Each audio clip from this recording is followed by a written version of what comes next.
नमस्कार, crime petrol dial 100 में आप सबका स्वागत है। आइए देखते हैं कल की कहानी का दूसरा और आखिरी भाग।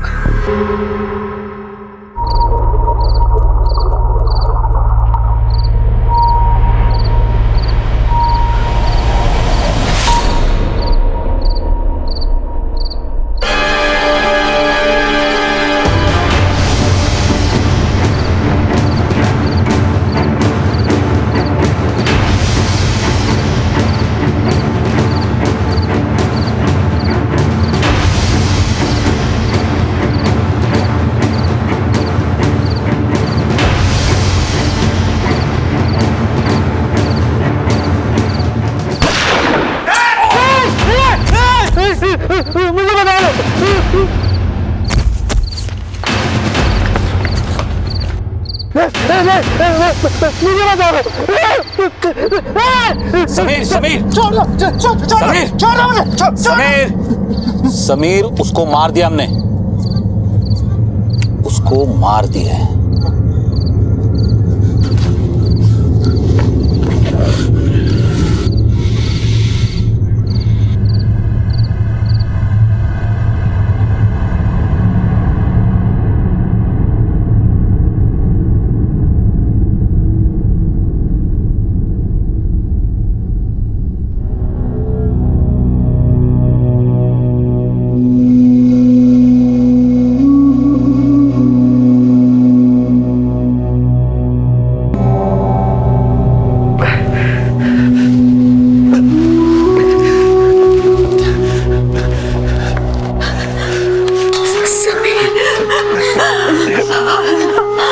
मम्मी रुकी, कैसा है अभिलाष? अल्लाह का शुक्र है।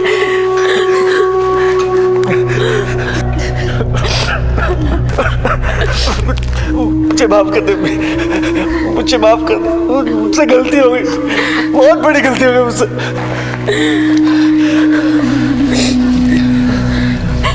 खुदा का शुक्र मनाइए, आपके बेटे समीर की मौत की खबर के बाद भी जिस सैटेलाइट फोन से इसने आपको फोन किया वो हमारी निगरानी में था। इसकी हर मूवमेंट पर हम पुलिस वालों की नजर थी, जिसकी वजह से आज ये जिंदा आप लोगों के सामने खड़ा है। शुक्रिया, बहुत बहुत बहुत शुक्रिया। सर, ये सारे रैकेट की जड़ वो सिंथिया थी। सिंथिया या फातिमा नूरानी। सर, सिंथिया से मेरी दोस्ती चैट रूम में भी थी। वो मैंने उसे नहीं, एक्चुअली उसने मुझे अप्रोच किया था जनवरी में, करीब 7 महीने पहले। हम लोग रोज चैट करते थे, हर तरह की बातें होती थी। मुझे वो अच्छी लगने लगी थी, पर उसने मुझे कभी भी अपने बारे में सब कुछ नहीं बताया। उसने कहा था कि वो M.Com फाइनल ईयर में। उसने तो आज तक मुझे अपना नंबर भी नहीं दिया। वो कहती थी कि जब हमारी दोस्ती इतनी गहरी हो जाएगी कि हम दोनों एक दूसरे पे ट्रस्ट कर सके तब दूंगी। फिर एक दिन अचानक से उसके मैसेजेस आने बंद हो गए। मैं बहुत परेशान हो गया था सर, मैं रात भर सो नहीं सका। फिर अचानक एक सुबह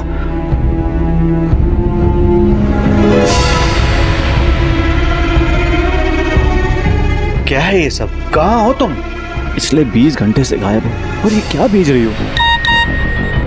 तस्वीरें देखकर मैं बहुत हैरान हो गया था सर, लेकिन मुझे ये समझ में नहीं आ रहा था कि सिंथिया मुझे सब क्यों भेज रही है। क्यों रुला रही हो? रो तुम नहीं रहे समीर, रो रहे वो हजारों लाखों बच्चे हैं जिनको बम और बारूद से उड़ाया जा रहा है। कौन है ये लोग? किसकी फोटोज भेज रही हो मुझे? मैं नहीं जानता इनको। क्या समीर, ये सब तुम्हारी कौम के साथ हो रहा है, तुम्हारी कौम के खिलाफ, और तुम्हें पता नहीं? पर यहाँ अपने देश में, इंडिया में तो सब सही है। क्या सही है? कुछ सही नहीं है। साजिश चल रही है कौम को खत्म करने की। पर तुम तो उस कौम से हो भी नहीं, तुम्हें क्यों इतनी फिक्र हो रही है? इंसानियत समीर, बच्चे, औरतें, बुजुर्ग मर रहे हैं। पूरी दुनिया में तुम्हारी कौम के खिलाफ जंग हो रही है, तुम्हारी कौम को खत्म करने की साजिश हो रही है। कौम खतरे में है समीर, सोचो, प्लीज थिंक। देखो देखो क्या हो रहा है, लोग जाग रहे हैं। इस चैट ग्रुप को देखो, सी। कॉम को बचाना होगा, कॉम के दुश्मनों को खत्म करना होगा। कॉम के लोगों पर जुल्म हो रहा है।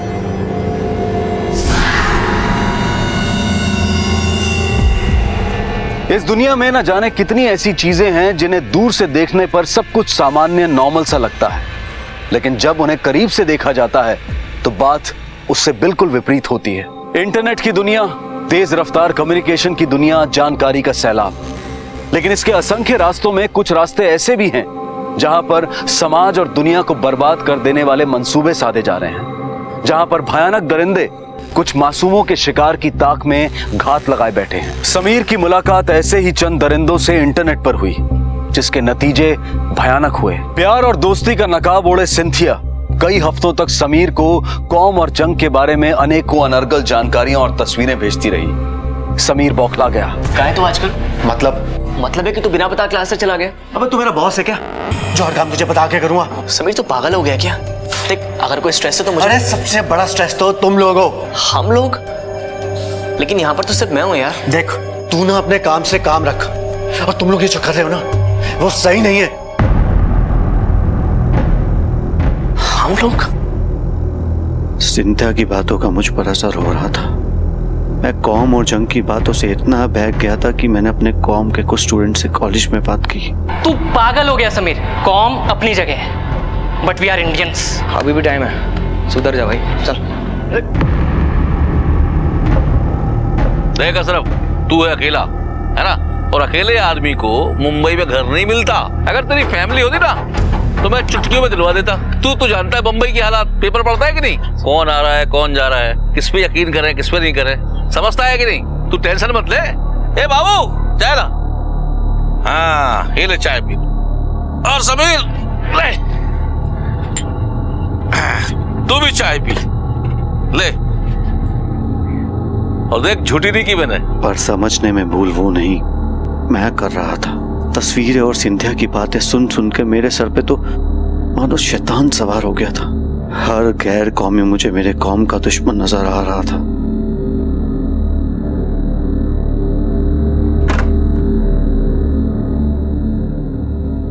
भाई, वो मुझे थोड़ा अलजेब्रा समझा देंगे प्लीज? बाद में समझा दूं।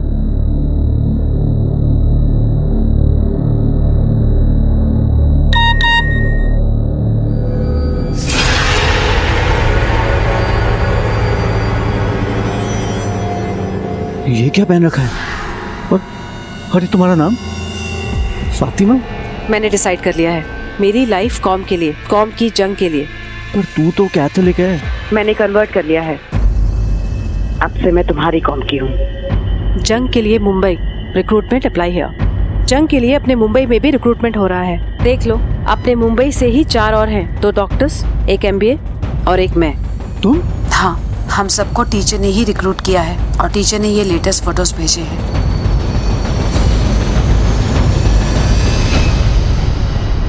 मैं निकल रही हूँ कल सुबह। कहाँ? कश्मीर, और वहां से उस पार जंग के लिए। तुम चलोगे?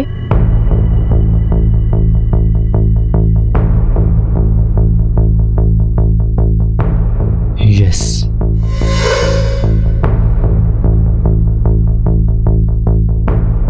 टीचर नाम का एक शख्स jangecom.com साइट से रिक्रूटमेंट किया करता था।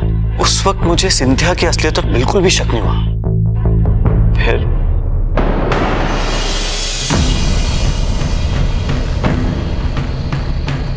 मुझे माफ कर देना मम्मी, माफ कर देना रुकी।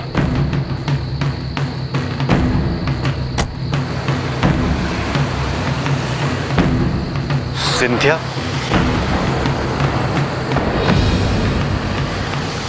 क्यों? चैट रूम की फोटो से शक्ल नहीं मिलती है?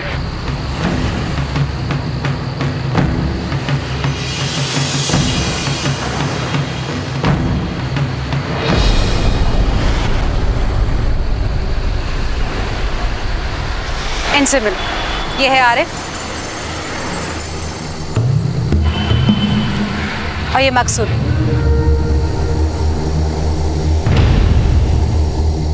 तुम्हें याद है एक बार चैट रूम में मिले थे?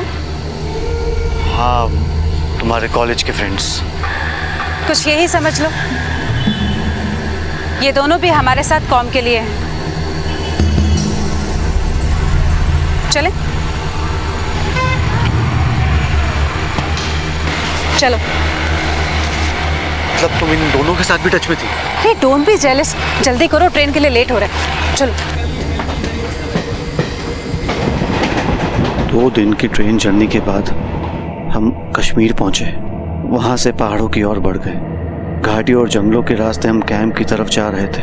ताज्जुब की बात थी, सिंधिया को सब रास्ते मालूम थे। पूछने पर बताया, मैंने सारी रिसर्च कर रखी है। अस्सलाम वालेकुम। वालेकुम अस्सलाम। हौसलेमंद कौमियों का कमांडर मुबारक बेग का इस्तकबाल। शहीदी के लिए तैयार? ऐसा नहीं, बुलंदी के साथ, सख्ती के साथ। तैयार। तैयार? तैयार। सब तैयार? तैयार। तो कल से तुम लोगों की ट्रेनिंग शुरू। ये जगह, ये जमीन जंग की लड़ाई के लिए है। कमजोर जिगर वालों की कोई जगह नहीं है। ये दुनिया हमारे कौम की दुश्मन बन गई है, हमारे कौम पर जुल्म कर रही है। इन दुश्मनों को, इन जुल्म करने वालों को नेस्तनाबूद करना है कि नहीं? करना है। तो कल से तुम सबकी ट्रेनिंग शुरू। जी जनाब। अगले ही रोज से ट्रेनिंग शुरू हो गई। जैसा ट्रेनिंग के बारे में सुना था, ट्रेनिंग बिल्कुल वैसी ही थी।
कईयों के तो पसीने छूट गए।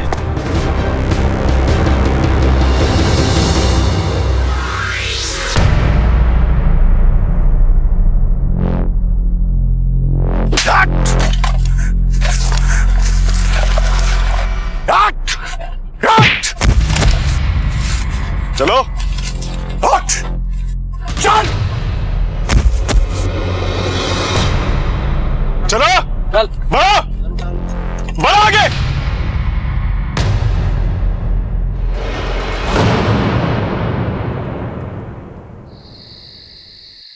अरे कितना धीरे हाथ चलाते रहे तुम हिंदुस्तानी निकम्मे। तेज तेज हाथ चलाओ। मैंने खुद को ट्रेनिंग में पूरी तरह झोंक दिया था, पर कैंप में हिंदुस्तानी लड़कों के साथ बहुत बुरा बर्ताव होता था और मुझे ये देखकर बहुत दुख होता था।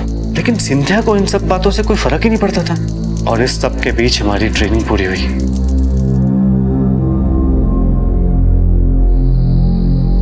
तुम्हारा इनाम लो, इसे, ये तुम्हारे काम आएगी। और याद रहे, हर जंगी को घर फोन करने का एक मौका जरूर मिलेगा। अम्मी रोएगी, अब्बू दुहाई देगा, बहन चिल्लाएगी, लेकिन याद रहे, कौम से बढ़कर, जंग से बढ़कर कुछ नहीं। और जो शहीद होगा उसे जन्नत मिलेगी, जन्नत। कौमी जंग जिंदाबाद! कौमी जंग जिंदाबाद! कौन बोल रहा है? सलाम वालेकुम मम्मी। कहाँ है तू? हाँ? कहाँ चला गया तू अपनी अम्मी को छोड़कर बेटा? जंग के लिए निकल रहा हूँ अम्मी। कौन सी जंग? कौम की जंग अम्मी। कैसी कौम? कौन सी कौम? क्या बोले जा रहा है तू? मुझे माफ कर देना अम्मी। अब तो जन्नत में ही मुलाकात होगी।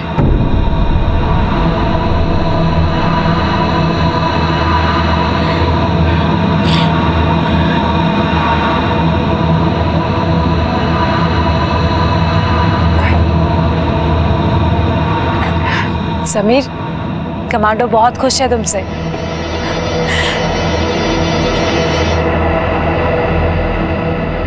एक जानवर दूसरे जानवर का शिकार करता है अपनी भूख मिटाने के लिए, लेकिन इंसान ही एक ऐसा जीव है जो अपनों का शिकार इंतकाम, नफरत या किसी बदनीयत से करता है। समीर ऐसे ही वहशियों के बीच जा पहुंचा था। कौम के लिए जंग के बहकावे में आकर वो अपराध करने जा रहा था। इस पूरे खेल के पीछे की सच्चाई से वो अब तक अनजान था और उसके सामने था उसका पहला मिशन।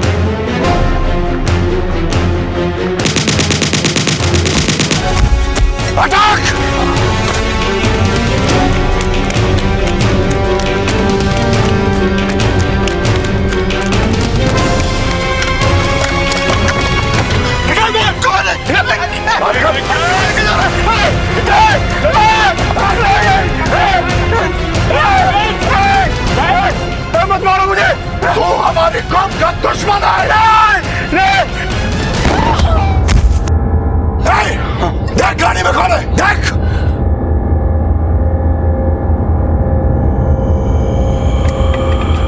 Fire fire.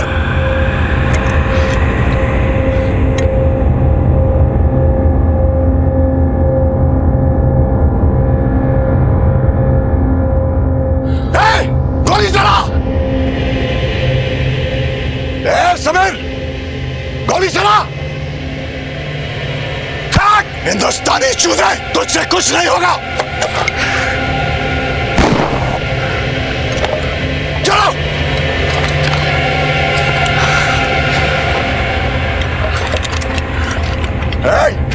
मार दिया ना सबको। भागो भागो।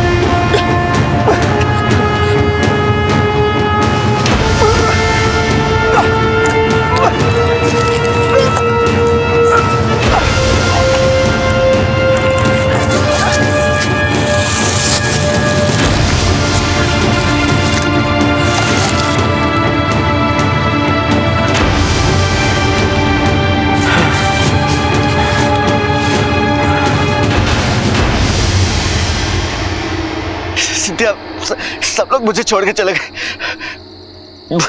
मुझे गोली लगी। तुम जल्दी से किसी को भेजो, वरना मैं मर जाऊंगा। अच्छा सुनो, एक काम करो, तुम जंगल के रास्ते कैंप में पहुंचो। और हाँ, अब मैं सिंधिया नहीं हूँ, फातिमा हूँ। और हाँ, किसी भी कीमत पे हिंदुस्तानी फौज के हाथों जिंदा मत पकड़े जाना, समझ गए तुम? Over and out. Scindia, mission पर हिम्मत जवाब दे गई तेरी, हट गई हिंदुस्तानी चूजा। हथियार ले लो इसका।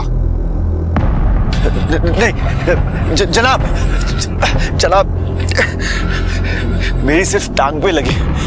अब अगली बार देखना। और उस गाड़ी में मासूम बच्चा था जनाब। हट!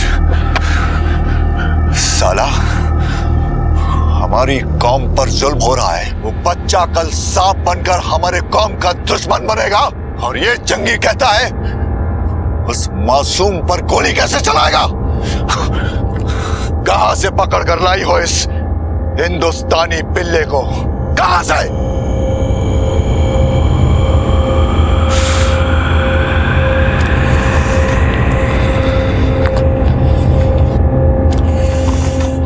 से कहो कि ये हिंदुस्तान को गाली देना बंद करे, वरना मैं किसी और को मार सकूं ना सकूं, इससे जरूर मारूंगा। Shut up Sameer, shut up.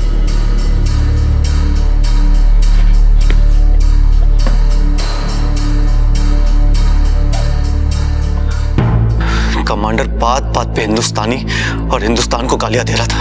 ये सुनकर मेरा खून खौल जाता था सर। मुझे लगने लगा कि वहां कुछ गड़बड़ है। ऐसा लग रहा था कि शायद मुझे समझने में कुछ भूल हुई है, लेकिन सच्चाई तो अब सामने आनी थी सर।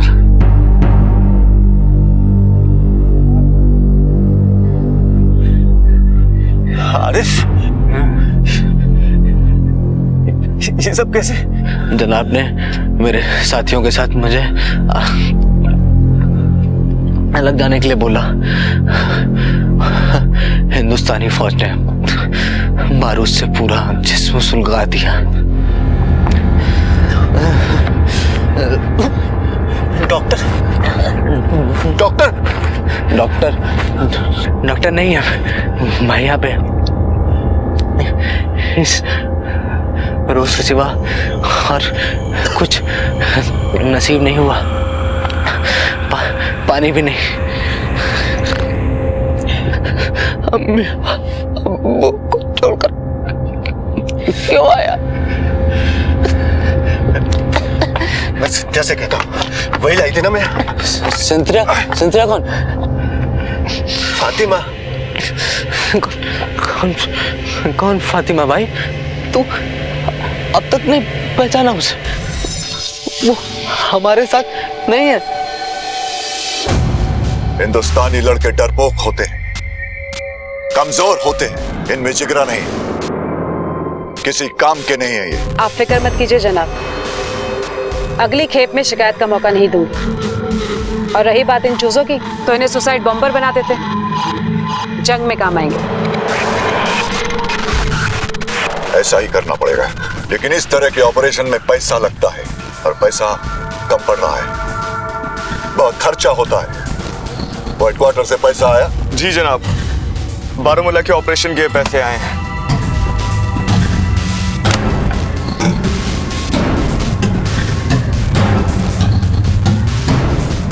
ये लो फातिमा, ये तुम्हारा हिस्सा है। शुक्रिया जनाब।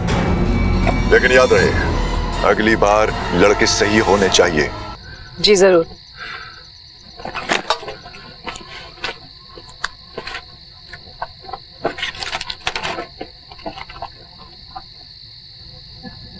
कौम के लिए जंग जरूरी है।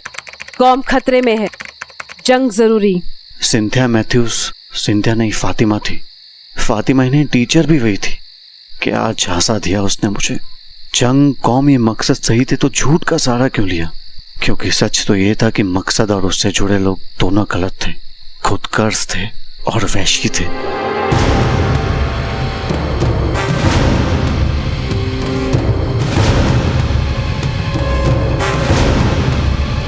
तू है ना, तुझे हमारे कौम के खिलाफ लिखने की सजा मिलेगी। खुदा के वास्ते रहम करो, हम भी तो तुम्हारी कौम के हैं।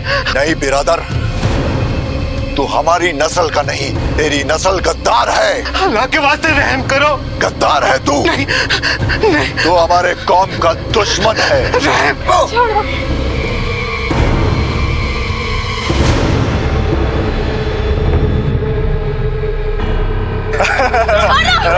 चलो चलो। ये क्या कर रहे हो तुम? ये गलत है। खुदा के वास्ते इन्हें छोड़ दीजिए भाईजान।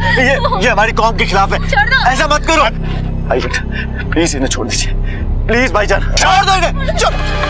जनाब, फौज आ रही है जनाब, सबको निकलना पड़ेगा। क्या बक रहे हो? कौन है वो गद्दार? जनाब ये नहीं पता। सब सामान निकालो, निकलो यहाँ से। जनाब लेकिन कैंपेन में जो बीमार लोग हैं उनके क्या करें? अरे मार डालो सबको। ठीक है जनाब। सामान निकालो, सामान निकालो जल्दी। चलो चलो।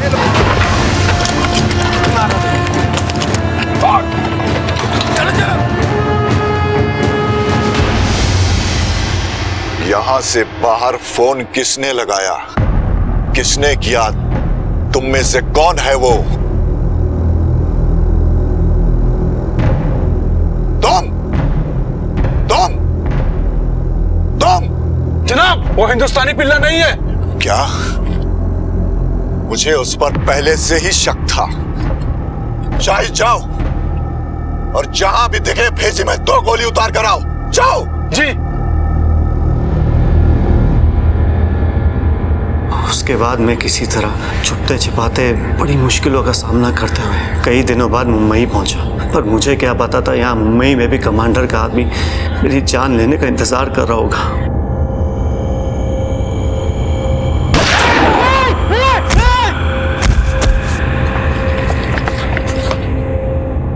इसकी नजर मुझ पे पहले से ही थी सर। ये लोग हम जैसे साधारण और गरीब लोगों को ही टारगेट करते हैं। सिंथिया मैथ्यू, असली नाम नसीम फातिमा शादाब।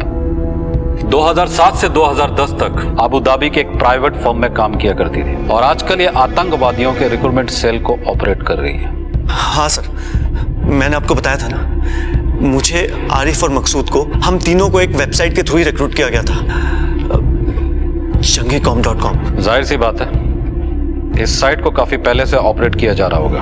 हमें इसे इंटरसेप्ट करना होगा।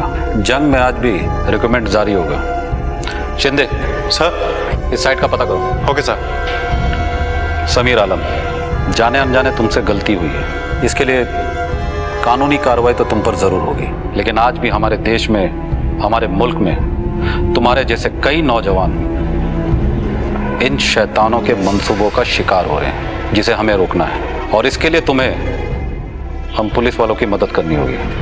मैं इन दरिंदों की गलत बातों में आ गया था, गुमराह हो गया था मैं। कौम और मजहब का मतलब ही नहीं समझ पाया। लेकिन देश से बड़ा जज्बा कोई नहीं होता सर। मैं आपकी मदद करूंगा। आपको मुझसे जो इंफॉर्मेशन चाहिए मैं दूंगा। देश से बड़ा कोई जज्बा नहीं, ये सच है। और ये भी सच है कि मासूमों पर जुल्म कोई मजहब नहीं। समीर मौत के मुंह से लौटा था, एक बहुत बड़ा सबक सीख कर आया था। लेकिन जिन लोगों की वजह से वो इस नफरत की आंधी में फंसा था, वो अब भी आबाद थे, देश भर में घूम रहे थे और समीर जैसे ही और भोले भाले नौजवानों को फंसाने की फिराक में थे। समीर के जरिए पुलिस को कुछ सुराग मिले थे। आगे का रास्ता आसान नहीं था, लेकिन उसके आखिर में रोशनी की एक किरण नजर आ रही थी। ये देखिए सर, jangecom.com बंद हो चुका है। वैसे भी किसी साइट को ज्यादा दिन तक ऑपरेट करना इन लोगों के लिए खतरे वाली बात है, लेकिन फिर भी कहीं ना कहीं रिक्रूटमेंट तो चल ही रही होगी। महेश, इन आतंकवादियों के स्पॉन्सर्ड कई साइट हैं। इनमें जंग और कौम को लेकर हमारे देश के युवाओं को भटकाने और बहकाने के इन्फॉर्मेशन होते हैं। इन्हें सर्च करो, टीचर को चेक करो। हो सकता है टीचर इधर उधर हो जाए, लेकिन मिलेगा कहीं ना कहीं जरूर। इससे पहले कि समीर जैसे कई और लड़के इनके हत्थे चढ़ जाएं, हमें इस टीचर साइट वालों की क्लास लेनी पड़ेगी। हमारी तफ्तीश के मुताबिक मुंबई में ये टीचर नहीं है, मतलब किसी दूसरे शहर से रिक्रूटमेंट की ताक में है।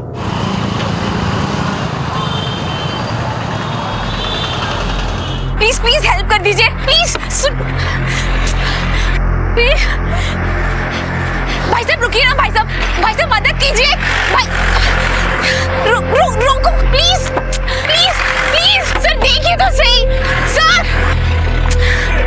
रुकिए please please please please please. Ma'am please ma'am देखिए ना, उनका एक्सीडेंट हो गया, बहुत खून बह रहा है। प्लीज हेल्प कर दीजिए ma'am. Yeah sure, why not. Thank you, चलिए आइए ma'am, please thank you so much ma'am. Oh shit, please thank you so much. आपका नाम क्या है? मेरा नाम निखत नियाज।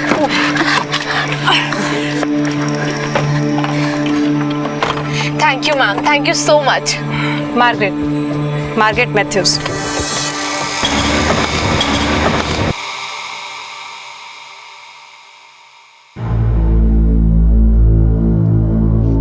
चिंता की कोई बात नहीं है, अब ये बिल्कुल ठीक है। Thank you so much doctor.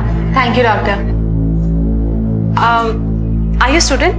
Yes, final year BBA। Oh very nice. और आप क्या करते हैं? मैं एक NGO चलाती हूँ। वैसे आई लाइक योर स्पिरिट और बहुत पब्लिक माइंडेड हैं आप। वैसे आप लोगों के ही दम पे चलता है हमारा NGO। आप आएंगे हमारे NGO में? जरूर आऊंगी। मैम, इस पेशेंट का बिल बन गया है, आप पेमेंट कर दीजिए। हाँ श्योर, दिखाइए आप। Okay no problem. मैं अभी पेमेंट करके आती हूँ। टीचर की तरकीब एक बार फिर से मंसूबे साध रही थी। नया नाम, नया हुलिया और नई इंटरनेट साइट के जरिए शहर लखनऊ में मार्गरेट उर्फ टीचर ने न सिर्फ निकत को बल्कि 2 और नौजवानों को अपने नापाक मकसद की ओर बरगला लिया। और फिर वो दिन भी आ गया जब पूरी तरह से ब्रेन वॉश होने के बाद ये नौजवान किसी तथाकथित जंग के लिए तैयार हो गए। जंग जरूरी, कौम की सलामती के लिए, कौम के दुश्मनों को खत्म करने के लिए। हमें क्या करना चाहिए? तुम भी जंग में शामिल हो जाओ। पर मेरे अब्बू तो बोलते हैं कि कोई भी मजहब नफरत नहीं सिखाता। कौम के दुश्मनों का खात्मा जरूरी है। देखो ये तस्वीरें।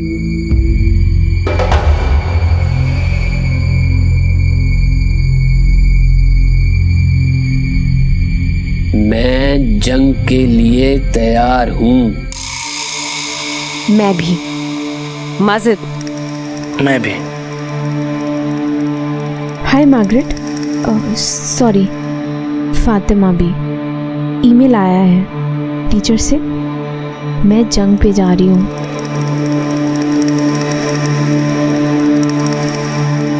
Good, very good. मैं ये फॉर्म भर चुकी हूँ, तुम भी भर दो। माजिद और अनवर भी जा रहे हैं। Very good, congratulations.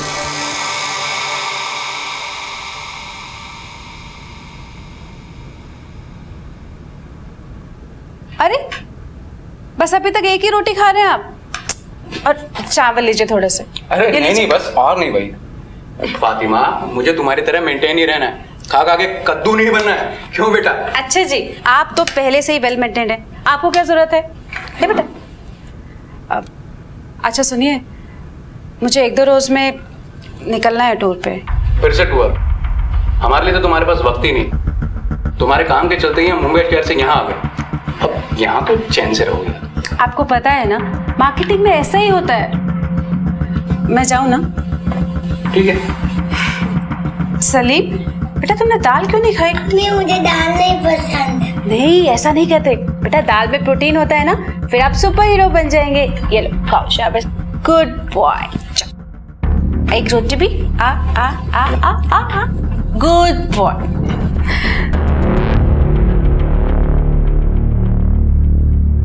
कहाँ थी बेटा?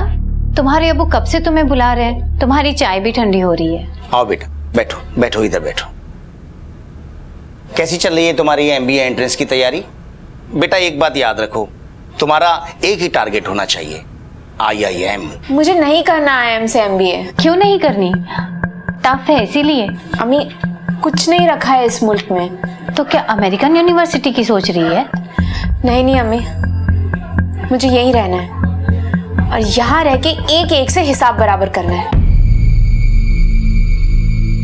सबको सबक सिखाना है मुझे। ये क्या बक रही है? हिसाब बराबर सबक? हमारी कौम पे जुल्म हो रहे हैं अम्मी, हमारी कौम खतरे में है। कौन सी कौम बेटा? आप जानबूझ के अनजान बन रहे हैं। देखिए अपनी चारों तरफ दुनिया में क्या चल रहा है। सारी दुनिया में हमारी कौम के खिलाफ जंग छिड़ गई है। हमारे कौम के लोगों को मारा जा रहा है, मासूम बच्चे, औरतें। लेकिन अपने देश में तो नहीं हो रहा है, और अगर बाहर हो भी रहा है तो वो लोग मजहब के नाम पर बहका रहे हैं। नहीं अब्बू, पूरी दुनिया में हमारी कौम के खिलाफ जंग चल रही है। देखो, ये मजहब और ये कौम, ये सब जरिया है। सच तो ये है कि वो अपने फायदे के लिए दहशतगर्दी कर रहे हैं। नहीं अब्बू, आप गलत बोल रहे हो। You are wrong। देखो, मैं रॉन्ग हूँ या राइट हूँ मुझे पता नहीं, लेकिन अल्लामा इकबाल की वो पोएम तो तुम्हें याद होगी। कौन सी पोएम? वही, मजहब नहीं सिखाता आपस में बैर करना, हिंदी है हम वतन है हिंदुस्तान हमारा। मुझे नमाज के लिए लेट हो रहा है। 3 दिन बाद निकलना है। मैं रेडी हूँ। मैं भी। मैं भी। पर जाना कैसे है? आप सबके एयरलाइन टिकट्स नू ट्रेवल्स पर कल दोपहर 2 बजे अवेलेबल हो जाएंगे। आपको आके पिकअप करना है। टीचर, आप भी वहाँ मिलेंगे ना? जंग के लिए सब तैयार? तैयार। तैयार। मैं भी। अल्लाह हाफिज। कल दोपहर 2 बजे नूर ट्रेवल्स। कल ही पकड़ लेते हैं सबको। नहीं अमित, कल शायद टीचर नहीं आएगा क्योंकि उसने चैट का जवाब नहीं दिया। हो सकता है ये वही टीचर हो जिसकी हमें तलाश है।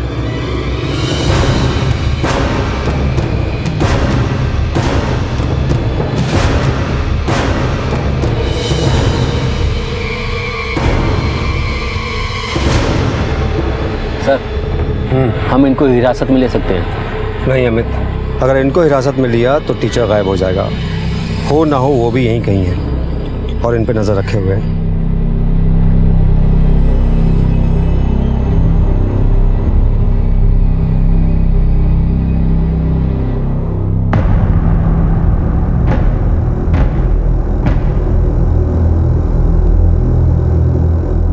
अम्मी, मैं और मेरे दोस्त अजमेर शरीफ जा रहे हैं। अजमेर शरीफ? कब? कल जा रहे हैं। कब तक लौटेगी?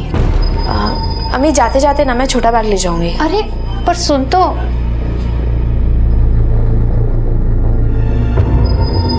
तैयार? तैयार। सुबह की फ्लाइट है। पासपोर्ट और वीजा एयरपोर्ट पे मिल जाएगा। मैं तो जंग पे जाने के लिए बेताब हूँ। मैं भी। माजिद क्यों खामोश है? मैं नहीं जाऊंगा। क्यों? मेरा जी नहीं कर रहा। मैं अपने अम्मी अब्बू को छोड़ के नहीं जा सकता। क्या बात है माजिद, घर पे सब खैरियत? कोई प्रॉब्लम? नहीं टीचर, मैं नहीं जा सकता। आप टिकट वापस ले लो। नहीं जा सकता मैं। Okay okay, relax. कल मिलते हैं, मिल के बात करते हैं। पर मैं नहीं जाऊंगा। अरे मिल तो लो एक बार, फिर बात करते हैं। सब मिलो कल 3 बजे बुद्धा पार्क, ठीक है? ठीक है। ठीक है। ओके माजिद। ओके।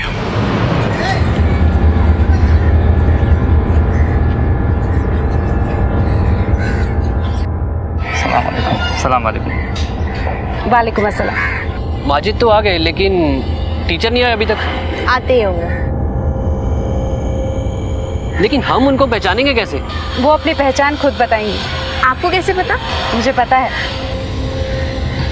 उन्हें पहचानने की जरूरत ही नहीं पड़ेगी। क्या मतलब तुम्हारा? मतलब अभी बताता हूँ। हाँ आ जाइए।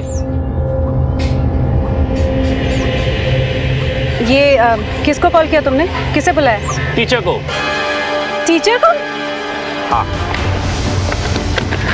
अरे ये क्या बदतमीजी है? छोड़िए मुझे। बताता हूँ क्या बदतमीजी है मिस मार्गरेट। सॉरी, आपका नाम भूल गया मैं। मिस सिंथिया कि मिस फातिमा नूरानी? बहुत सारे तो नाम है आपके। एक और नाम ये इनका। अच्छा, टीचर। क्यों? पर पुलिस को किसने बुलाया? मैंने बुलाया क्योंकि मेरा सिर्फ एक ही नाम है, Majid Fazal, assistant sub inspector UP police. एक मुसलमान हूं और एक सच्चा हिंदुस्तानी भी। ले चलो इन सबको। चलो। अरे चलो चलो। अरे बहुत भाग चुकी मिस फातिमा नूरानी, बस अब नहीं।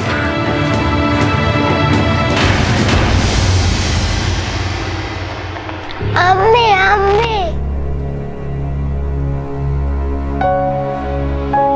पुलिस के साइबर क्राइम इन्वेस्टिगेशन डिपार्टमेंट ने प्रॉक्सी साइट्स यानी कि आतंकवादियों द्वारा चलाई जा रही साइट्स की हूबहू नकल की साइट्स के जरिए गुमराह किए जा रहे नौजवानों का पता लगाया, उनकी धरपकड़ की।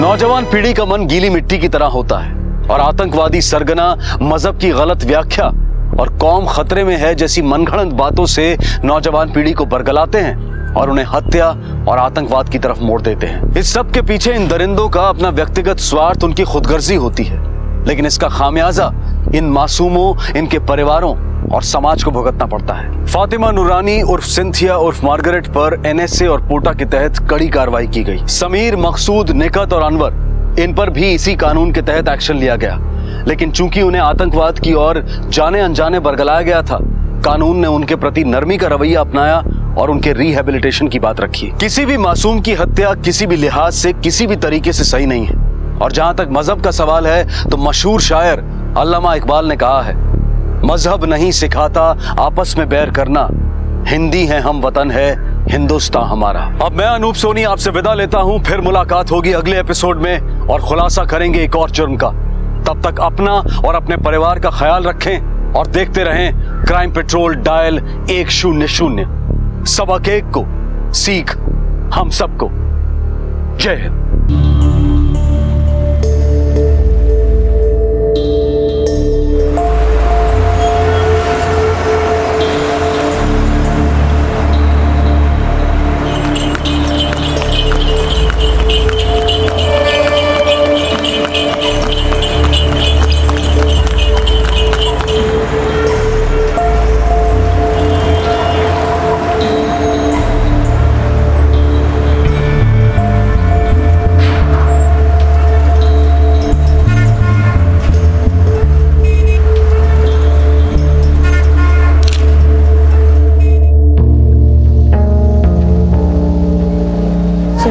हाँ, क्या हम कुछ दिनों के लिए अपने घर जा सकते हैं? बस कुछ दिनों के लिए। अभी तो हमारा हनीमून शुरू भी नहीं हुआ, आप जाने की बात कर रहे हैं।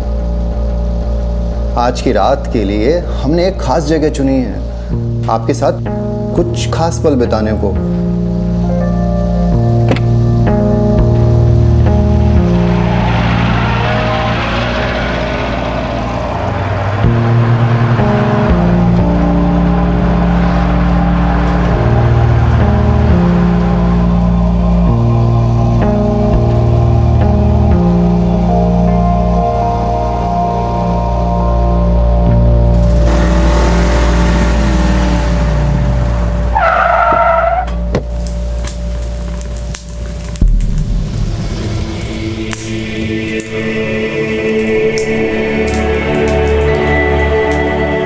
ये देखिए, आपके राजा ने अपनी रानी के लिए कितना सुंदर हवा महल तैयार करवाया है। आइए।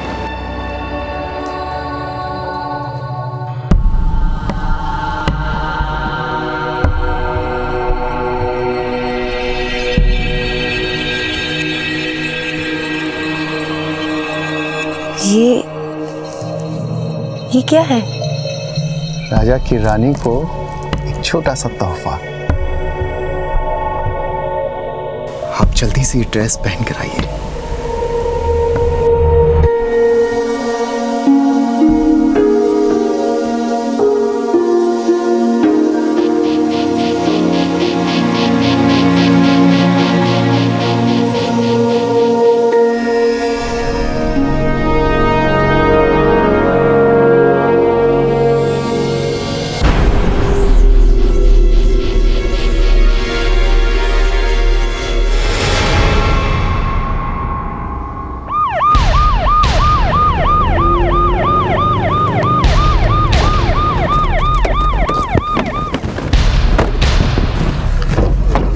साइड सर, चलो चलो दूर हटो। ओ तो ये माजरा है। आदित्य, एक काम करो, लाश को पोस्टमार्टम के लिए भेजो और इस कमरे की अच्छे से तलाशी लो। इस आदमी के बारे में सारे डिटेल्स चाहिए। इस आदमी का नाम क्या था? सर, इन्होंने अपना नाम विपिन बताया था। आज ही रात उन्होंने वाइफ के साथ चेक इन किया था। वाइफ? वो क्या है? पता नहीं सर, इनको इन हालत में देखने के बाद हमने पूरा रिसोर्ट देखा पर उनका कहीं पता नहीं चला।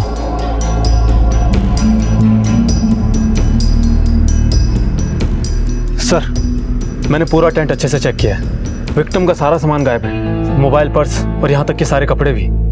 बीवी और सारा सामान सब कुछ गायब है और है तो सिर्फ एक चीज, एक 40-45 साल के आदमी की लाश। आदित्य, ऐसा करो, रिजॉर्ट के रजिस्टर में जाकर चेक करो, इसके डॉक्यूमेंट्स की कुछ जेरॉक्स कॉपी होगी और साथ ही इसके मोबाइल नंबर्स और परमानेंट एड्रेस लिखाया होगा, वो भी पता करो। सारी डिटेल्स निकालो, हमें फौरन इसके घर पे इत्तला करना होगा। राजस्थान के विपिन मारवा की अभी कुछ ही दिन पहले शादी हुई थी। अपने जीवन का एक लंबा पड़ाव अकेले पार कर चुके विपिन मारवा की खुशी का ठिकाना नहीं था, लेकिन इससे पहले कि वो इन खुशियों को यादगार बना पाते, किसी ने उनकी हत्या कर दी और उनकी हत्या के तुरंत बाद उनके साथ जयपुर घूमने आई उनकी पत्नी भी गायब हो गई। क्या विपिन मारवा की मौत और उनकी पत्नी का इस तरह से गायब हो जाना एक सोची समझी चाल थी? क्या इन दोनों घटनाओं के बीच में कोई संबंध था? कौन था वो शख्स जो विपिन मारवा पर नजर रखे हुए था? क्या विपिन मारवा की मौत एक हादसा था या फिर एक साजिश?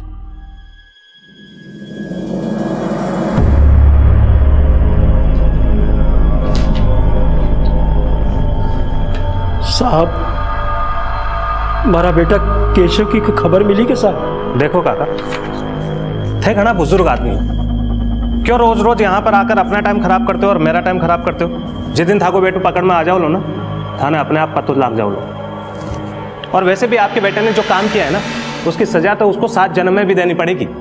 अभी आप यहाँ से जाओ, मेरा टाइम खराब मत करो।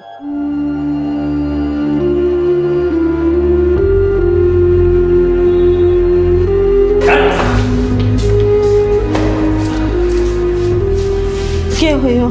केशव का कुछ पता चला? दरोगा जी ढूंढ रहा है।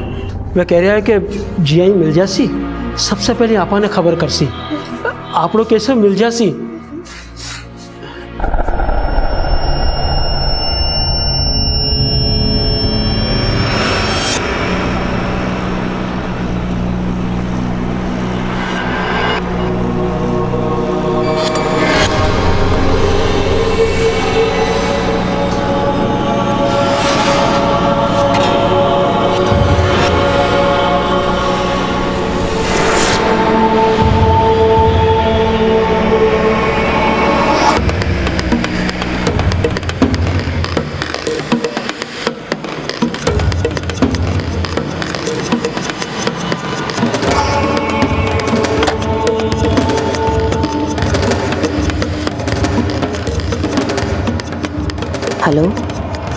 मैं यहाँ पहुँच चुकी हूँ। कहाँ मिलना है? सर, ये रही विपिन की पोस्टमार्टम रिपोर्ट के मुताबिक विपिन की मौत दम घुटने की वजह से हुई है, पर गले पर तो कोई निशान ही नहीं मिले हैं सर। शायद किसी ने मुंह पर तकिया रखकर विपिन को मार डाला। आदित्य। हाँ सर। अब तक हमें उसकी बीवी के बारे में कुछ नहीं पता चला। रिजॉर्ट के सीसीटीवी फुटेज का क्या हुआ? सर मैंने चेक किया, पूरे रिसोर्ट में कहीं भी सीसीटीवी नहीं है जिसके जरिए हमें उसकी बीवी के बारे में कुछ पता चलता। रिसोर्ट के अंदर रात में रुके लोगों से और नाइट शिफ्ट के स्टाफ से मैंने पूछताछ की थी, किसी ने उसका चेहरा देखा ही नहीं था सर। रिसोर्ट के रजिस्टर में विपिन ने पता क्या लिखवाया? सर अजमेर।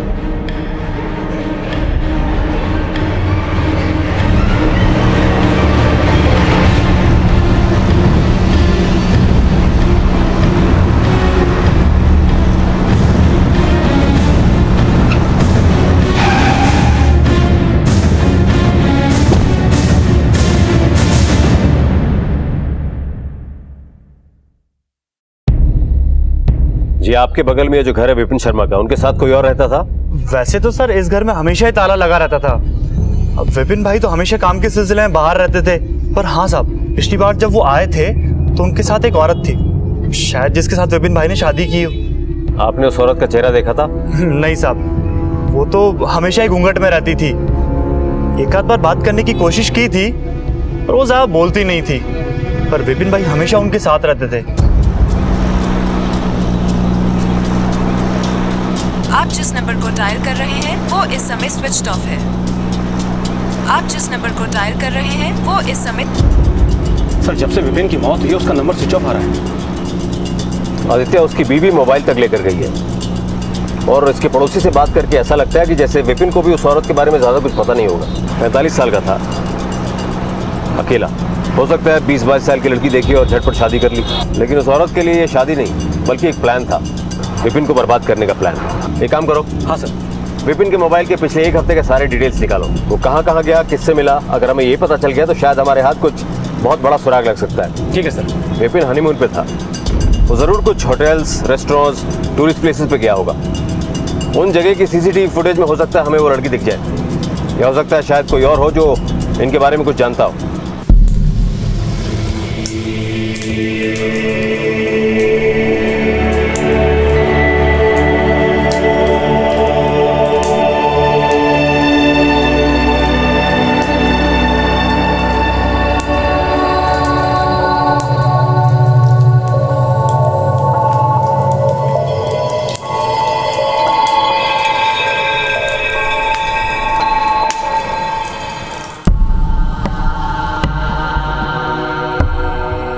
जब पहली बार तुम्हें देखा था ना, तभी तय कर लिया था कि शादी करूंगा तो सिर्फ तुमसे ही। दिमाग से लेकर दिल तक की नसों में अब खून नहीं, सिर्फ तुम्हारा ही नाम दौड़ता है।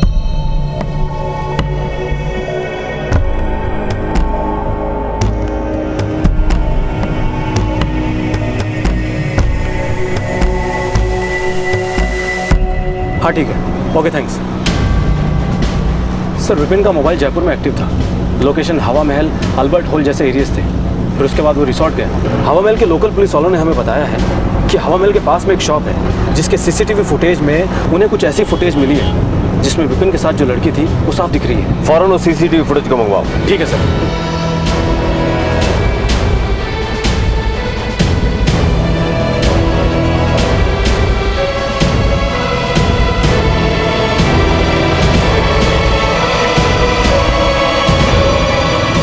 आदित्य, इस गेट पे जूम करो।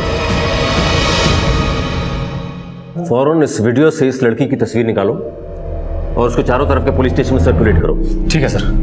और हाँ, ये भी पता करना कि इस लड़की के खिलाफ कोई केस तो नहीं दर्ज है किसी और थाने में। ठीक है सर। भाभी, भाभी, भाई बन्ना, ओहो ये बात है। बस बस 1 मिनट यहीं रुकना, मैं अभी आई।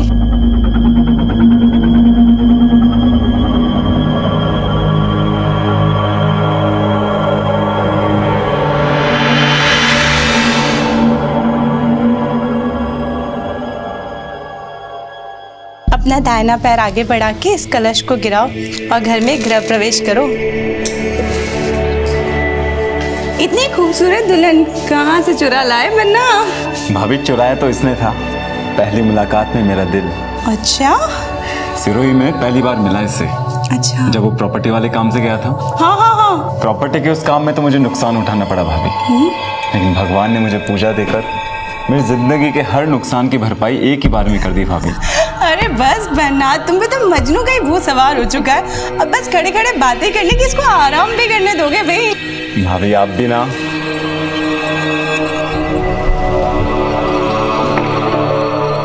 सर, राजवाड़ा पुलिस थाने से खबर आई है कि उस लड़की का नाम काजल है, जिसने कई लोगों को लूटा है और बचा हुआ सामान बटोर कर फरार हो गई है। और सर सबसे इंपॉर्टेंट बात तो ये है कि इसने अपने पहले पति की भी हत्या की है।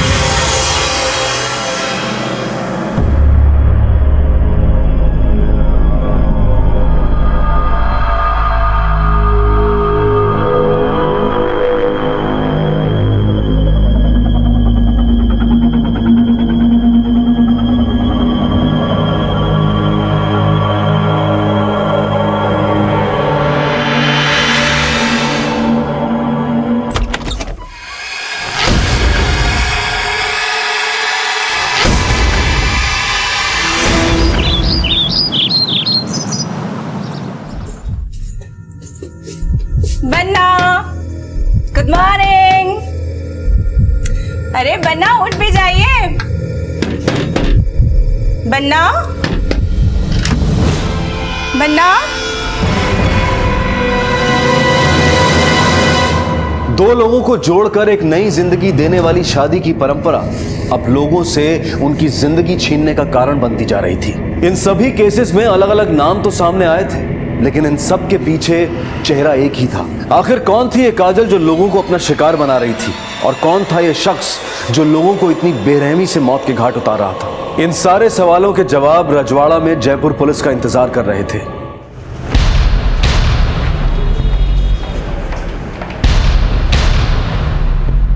सर, इस काजल की तलाश तो हमें काफी समय से थी।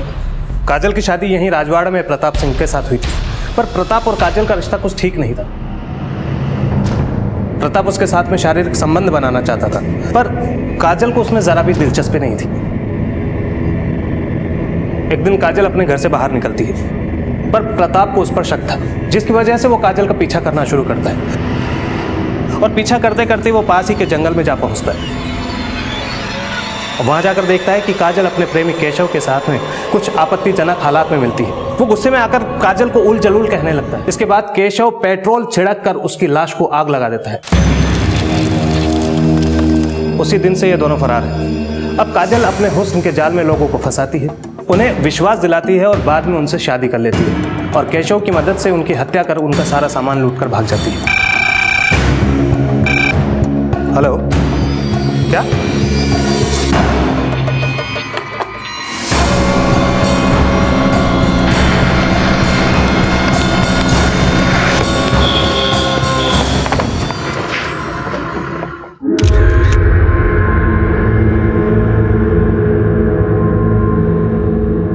बालकनी का दरवाजा खुला हुआ है, इसका तांडव तो बढ़ता ही जा रहा है। आदित्य। Yes sir. उस लड़की की फोटो है तुम्हारे पास? हाँ। दिखाओ।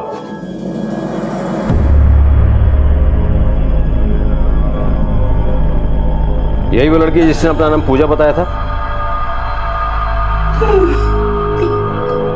आपका देवर इस लड़की से कहाँ मिला था? सर वो प्रॉपर्टी के किसी काम से सिरोही गांव गया था। आपका देवर सिरोही किससे मिलने गया था? सर किसी जमींदार से मिलने गया था, संदीप नाम था शायद। वही वो इस पूजा से मिला और उससे शादी कर ली। आदित्य। हाँ सर। लाश को पोस्टमार्टम के लिए भेजो, हमें सिरोही जाना होगा काजल और केशव का पता लगाने। ठीक है सर।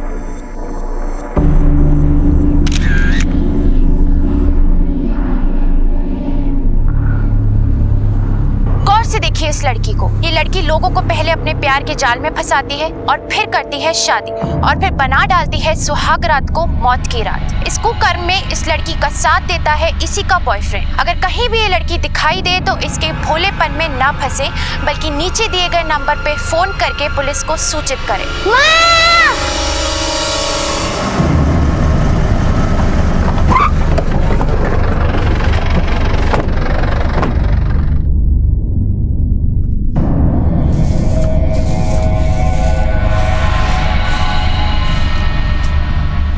केशव आपका बेटा है? जी साहब। कहीं कोई खबर मिली? तुम आए ना, जा पानी ले रहा, मैं बात करूं यहाँ से।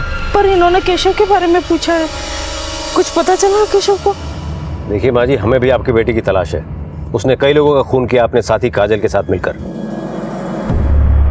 देखो साहब, मारो बेटो केशव और काजल एक दूसरे से प्रेम करे साहब।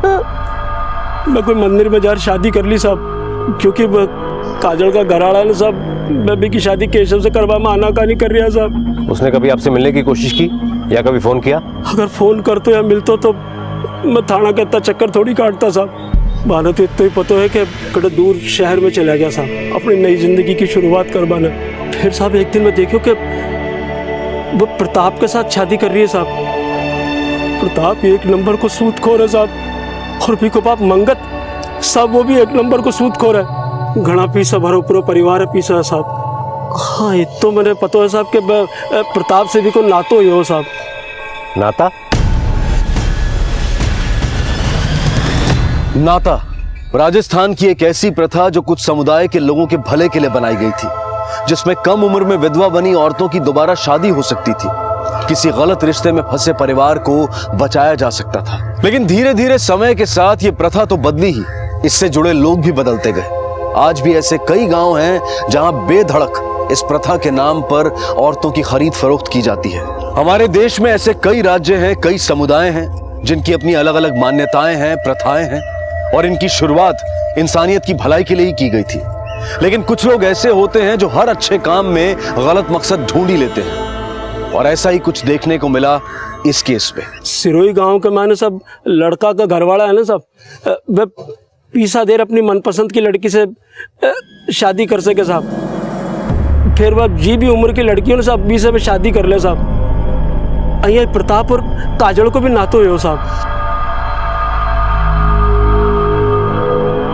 साहब एक दिन एक आदमी मार कर आयो, केशव ने प्रताप को खून कर दियो। प्रताप को खून कर दियो साहब केशव। अब मारो बेटो खूनी कोनी साहब। साहब माँ का घर के माने तो खाने पीने में भी शुद्ध शाकाहारी है साहब। माँ के घर में तो मच्छर मारो भी पाप है साहब। मारो बेटो कोई को खून को नहीं कर सके साहब। देखिए कई बार जो दिखता है वो होता नहीं है, और जो होता है वो दिखता नहीं है। इसी होने और दिखने के फर्क को पहचानना हमारा काम है। और आपका बेटा जो कर रहा है, एक बाप होने के नाते आप सुन नहीं सकते, और कानून की नज़र में सब एक है। जिस दिन आपका बेटा हमारे हाथ आ गया उस दिन कानून का फंदा उसके गले में होगा। साहब मारो बेटो निर्दोष है साहब, मैंने छोड़ दो साहब। चलो साहब मारो बेटो निर्दोष है साहब, मैंने छोड़ दो। मारो बेटो निर्दोष है साहब। आप उठिए, चलो।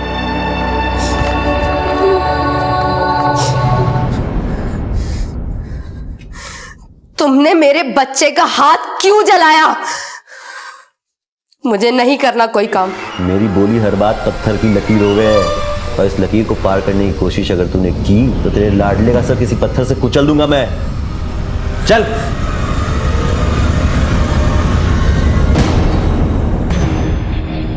काका किसी संदीप को जानते हैं आप लोग जानते हो किसी संदीप को? भाई साहब ये जमींदार संदीप का घर कहाँ होगा? कौन संदीप?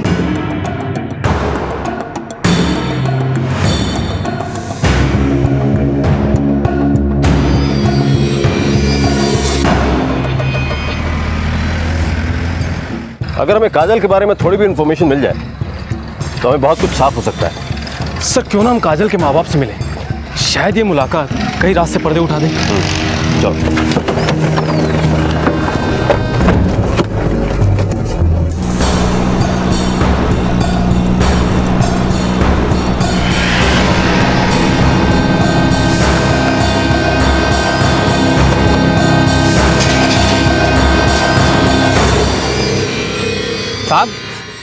साहब आ बात बिल्कुल साची है कि मैं माँ की बेटी काजल को ना तो प्रताप से करे हो, पर जब से आज तक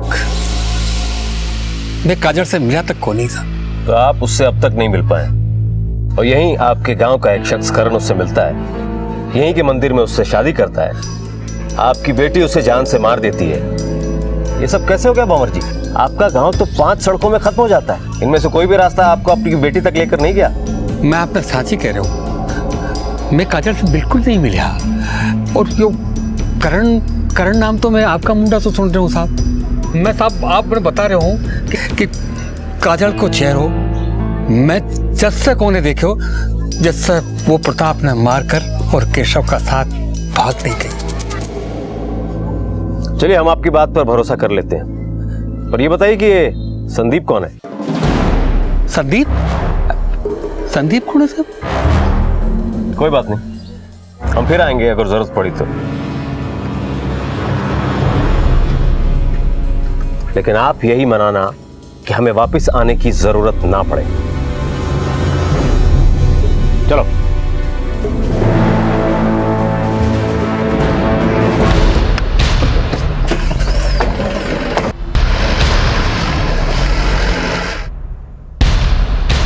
झांको, पुलिस वाला आया था। मैं थाने कह रहा हूं कि थोड़ा दिनों के वास्ते शांत हो जाओ। बड़े बड़े धमाकों के पहले छोटी मोटी चिंगारियों पे ध्यान नहीं देते। अब तक जो मिला वो तो फुलझड़ी थी। इस बार ऐसा खेल होगा कि पूरी दिवाली मनेगी दिवाली। ये मौका हमारे हाथ में ना हमारी किस्मत में आया है, इसे मैं ऐसी तरह जाने नहीं दूंगा। हाँ साहब, इंतजाम हो गया है। छोरी बहुत चौखो है, ख्याल रखेगी थारो। ऐसी लड़की की जरूरत है मुझे। हाँ भाई, वैसे ही ढूंढी है जैसे थारो को चाहिए थी। बाकी आप नाते के पैसे का इंतजाम रखो, जल्दी उसे लेके आपके गांव आता हूँ। अरे जल्दी से जल्दी आ जाओ, पीसा तो तैयार ही पड़ा है, चिंता क्यों करो हो। पैसे और लालच की नींव किसी भी रिश्ते को खड़ा नहीं होने देती, बल्कि उसे खोखला बना देती है। अक्सर कुछ लोग रिश्तों को बनाने से पहले इस ताक में रहते हैं कि आगे बनने वाले रिश्तों से वो कैसे मुनाफा कमा सकते हैं, और वहीं अगर ऐसे लोगों के हाथों में नाता प्रथा जैसी व्यवस्था लग जाए तो अंजाम बहुत भयानक हो सकते हैं। इस व्यवस्था का दुरुपयोग यहां भी हो रहा था, लेकिन कौन थे वो लोग जिनका चेहरा अभी सामने आना बाकी था, पर बहुत जल्द इस केस की सारी परतें खुलने वाली थी। ये ले जाओ, पेपर तैयार करवाओ। सर, गांव में तैनात हमारे कांस्टेबल से 2 बातें पता चली है। पहला तो ये है कि काजल के माँ बाप ने प्रताप के पिता मंगस से काफ़ी पैसा ब्याज पे ले रखा है, जिसकी वजह से उन्होंने काजल की शादी प्रताप से कराई। दूसरी इंपॉर्टेंट जानकारी ये है कि काजल का एक बेटा भी है, प्रताप से नहीं बल्कि उसके पहले पति केशव से, जो से प्रताप के साथ हुई शादी से पहले ही हो चुका था। मुझे पहले से ही काजल के परिवार वालों पर शक था। मुजरिम के साथ साथ उसे बचाने वाला भी बराबर का भागीदार होता है। वक्त आ गया है, इस जुर्म से उनकी भागीदारी खत्म की जाए।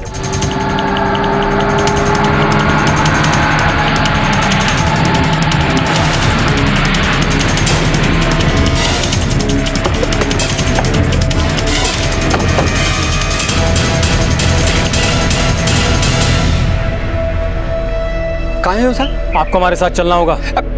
मैं कहीं कौन करो साहब? मैं कहीं कौन करो? कांस्टेबल, मैं कहीं कौन करो साहब? मैंने तो कहते मैंने हवालात में बताएंगे किसने क्या किया। चलो।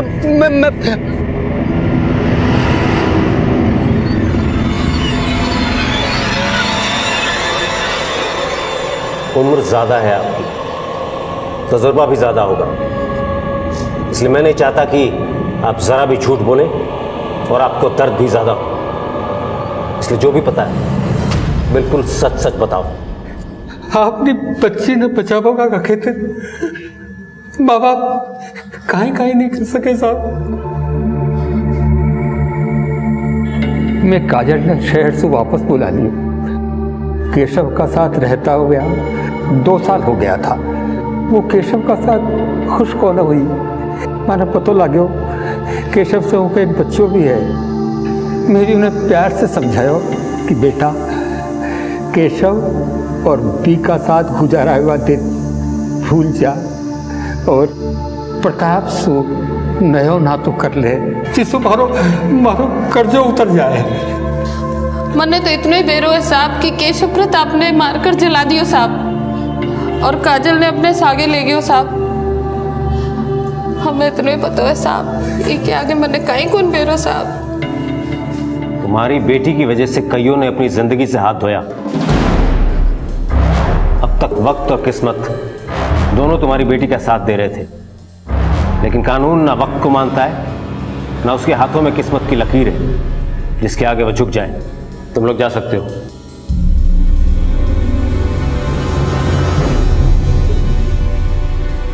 मुझे लगता है कि ये केशव ही है जिसने काजल का सौदा करण के साथ किया है संदीप बनकर, और फिर इसी ने उसे विपिन के पास भी बेचा होगा।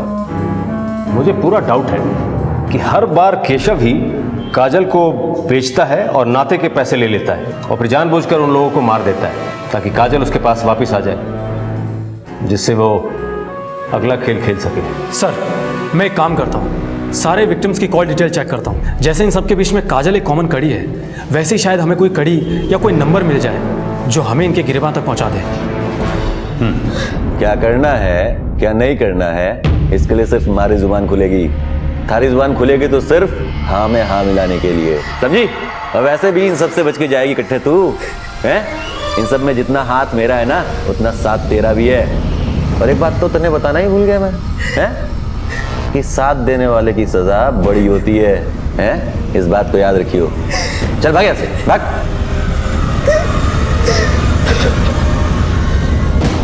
अच्छा ठीक है, हाँ मैं बात करता हूँ। ठीक है अभी रखता हूँ फोन। ठीक सर, हमारा निशाना एकदम सही जगह पर लगा है। सारे विक्टिम के कॉल रिकॉर्ड में एक नंबर कॉमन है और विक्टिम को कॉल शादी के 2-4 दिन पहले ही किए हुए हैं। हालांकि बातों की ड्यूरेशन बहुत ज़्यादा नहीं थी। आदित्य, कई बार बड़ी बड़ी बातें कम शब्दों में ही की जाती। इस वक्त वो मोबाइल कहाँ है? सर अभी नंबर स्विच ऑफ है। इस नंबर का एड्रेस निकलवाओ और इस नंबर और इस फोन के IMEI नंबर को ट्रेस करने की कोशिश करो। ठीक है सर। बेटा मम्मा जल्दी वापस आ जाएगी, जैसे हर बार आ जाती है। मम्मा आपने किसी को मारा तो नहीं है ना? टीवी पर दिखा रहे थे। नहीं बेटा, मामा ने किसी को नहीं मारा। मामा जो कुछ कर रही है सब आपके लिए कर रही है। मम्मा वो लोग आपको पकड़ के तो नहीं ले जाएंगे ना मुझसे दूर? नहीं बेटा, मामा को कुछ नहीं होगा। मामा बस यूं गई और यूं वापस आ जाएंगी, है ना? तब तक आप बैठ करके टीवी देखो।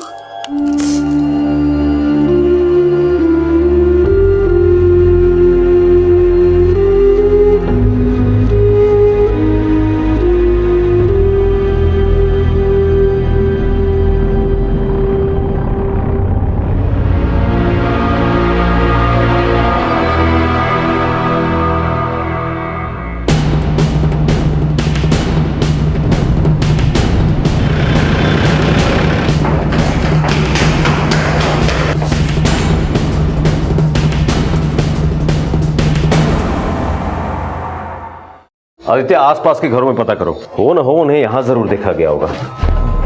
एक्सक्यूज मी, आप इसी अपार्टमेंट में रहते हैं? हाँ सर मैं यही रहता हूँ। ये कॉर्नर वाला फ्लैट किसका है? ये कॉर्नर वाला फ्लैट तो प्रताप भाई का घर है। आपने इन दोनों को यहाँ पे आते जाते देखा है कभी?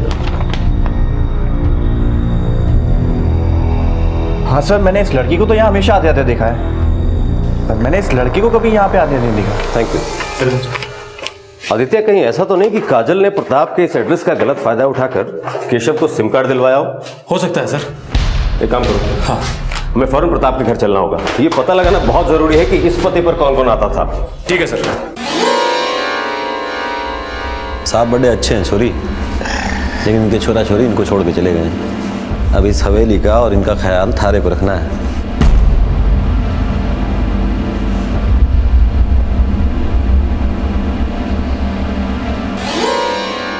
ले चाल, मैं तने मारी हवेली दिखाऊं। अब तो तू मारी जोरू है, सारी हवेली तने घुमा ले आयो, पर हवेली को खास कमरो है वो जो तने दिखावा ने ले आयो हूँ। लाजा इके मैंने मारी सारी जिंदगी कमाई है, इको ध्यान तने रखणू है।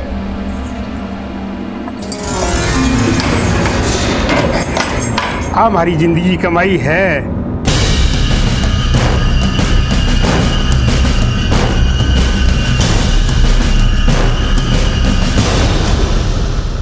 आप चिंता मत कीजिए, मैं पूरा ख्याल रखूंगी। शाबाश, बहुत अच्छी बात।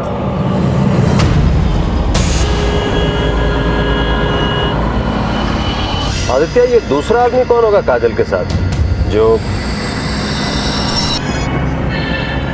आदित्य, हाँ सर, फौरन उस पड़ोसी को फोन लगाओ। ठीक है सर।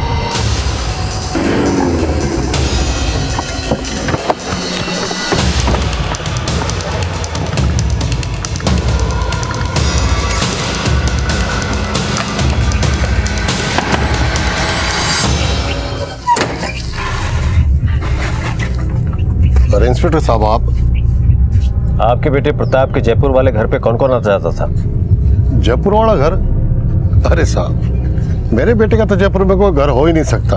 अरे जयपुर तो क्या, उसका तो कहीं भी घर नहीं हो सकता। उसके पास तो इतने पैसे थे ही नहीं, क्योंकि धंधे में इतना नुकसान हुआ था ना। नुकसान? हाँ साहब, मेरे बेटे को दारू पीने की बहुत बुरी लत लग गई थी। बात बात में गुस्सा करने लगा था। उसकी इसी आदत के कारण उसकी शादी नहीं हो रही थी, तो भी मैंने काजल से उसकी शादी करवा दी। उसके घर वाले भी इसलिए तैयार हो गए थे कि मैंने सोचा उनका कर्जा माफ कर दूंगा। मैंने सोचा था साहब शादी के बाद सुधर जाएगा। अरे क्या जरूरत थी उस केशव से उलझने की, आखिर मार दिया ना उस केशव ने मेरे बेटे को।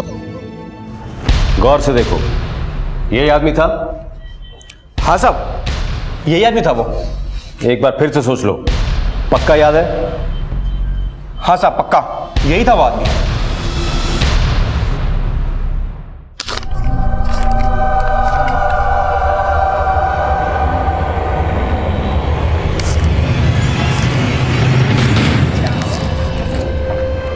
वाह जी वाह, यहाँ बैठ के पैसे गिने जा रहे हैं। कहाँ से आए पैसे? आशा करता हूँ कि अब आपकी जुबान से वही निकलेगा जो मैं सुनना चाहता हूँ। साफ साफ बोलो, पैसे कहाँ से आए? काजल कहाँ है? ले चलो इन्हें, हवालात में सारी हवा निकल जाएगी। अरे साहब मेरी बात तो सुनो साहब, हमारी बात। अरे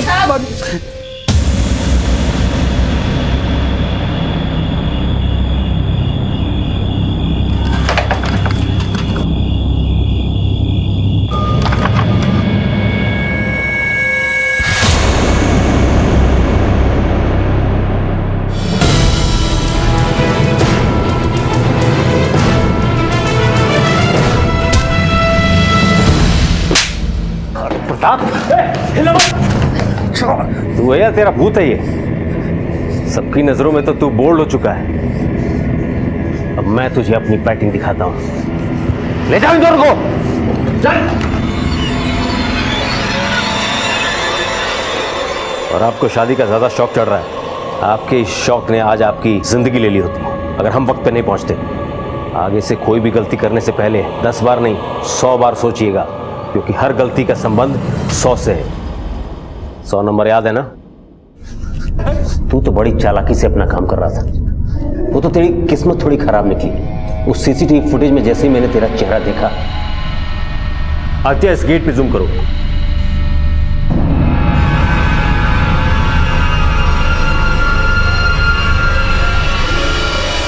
उसी समय सारा माजरा समझ गया था। और जब तेरे उस जयपुर वाले पड़ोसी को मैंने तेरी फोटो दिखाई, सारा मामला आईने की तरह साफ हो गया। गौर से देखो, यही आदमी था? हाँ साहब, यही आदमी था वो। देख प्रताप, गुनाह करने वाला कितने भी कदम आगे हो, कानून हमेशा उससे 2 कदम आगे होता है। तूने ये सोच कैसे लिया कि ये सब करके तू बच जाएगा? बोल। साहब, अब हमारे को सूद ब्याज के धंधा में घना नुकसान पहुंचा। पिताजी को भी यही लगने लगा था कि मैं किसी काम का नहीं हूं। काम करने काज का 2.5 से नाश का निकल जा मेरे घर से, निकल बाहर निकल। पर इस काजल की शादी जब मुझसे हुई तो मुझे इसके पहले पति केशव के बारे में और इसके छोरे के बारे में कुछ ना मालूम था। ठगा इन लोगों ने मुझको। मैंने उसी दिन तय कर लिया साहब कि इस काजल को ऐसा सबक सिखाऊंगा कि ये जिंदगी भर भूलना तो छोड़ो साहब, सांस सांस में जिएगी, सांस सांस में जिएगी। काजल बात थी, लेकिन वो कुछ कर नहीं सकती थी ना साहब, क्योंकि उसका बेटा तो पहले से मेरे पास था। फिर उसकी इसी मजबूरी का फायदा उठा के मैंने उसका नाता और लोगों के साथ कराना शुरू कर दिया। मेरी इस तरकीब में मुझे कुछ ही दिन में लाखों रुपए दिए। ये जयपुर वाला घर भी मैंने उन्हीं कमाए हुए पैसों से खरीदा है साहब। और तेरे उसी कमाए हुए पैसों से खरीदे हुए घर ने तुझे फांसी के तख्ते तक पहुंचा दिया है।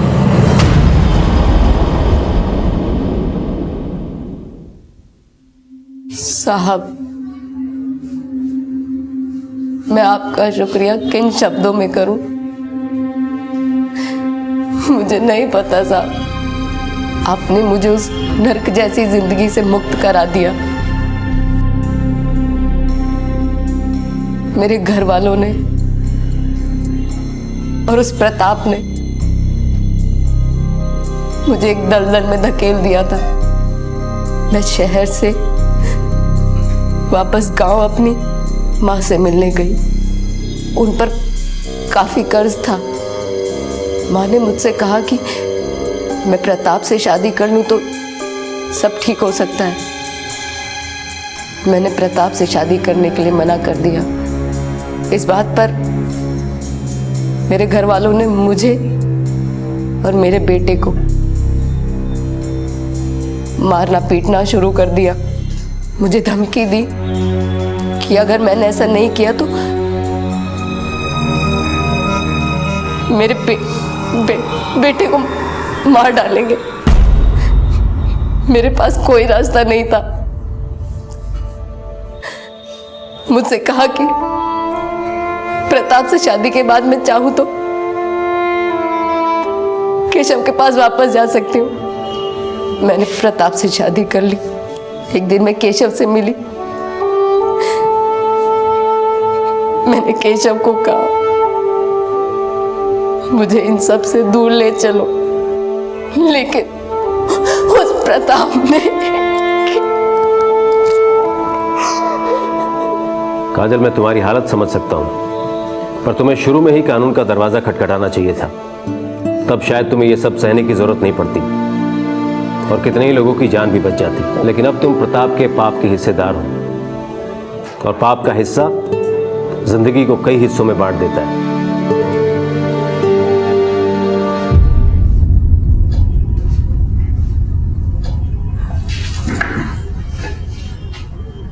काजल, हम तुम्हारे बच्चे का पूरा ख्याल रखेंगे, उसे अच्छी शिक्षा देंगे, पर ये देखने के लिए तुम नहीं होगी, क्योंकि ये सारी बातें पुलिस को ना बताकर तुमने कहीं ना कहीं प्रताप का साथ दिया है।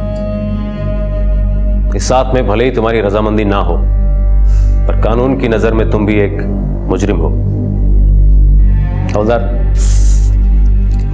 बेटा, खूब पढ़ना लिखना, खूब बड़ा आदमी बनना। जब आप बड़े हो जाओगे ना तो अपनी मम्मा को लेने आना।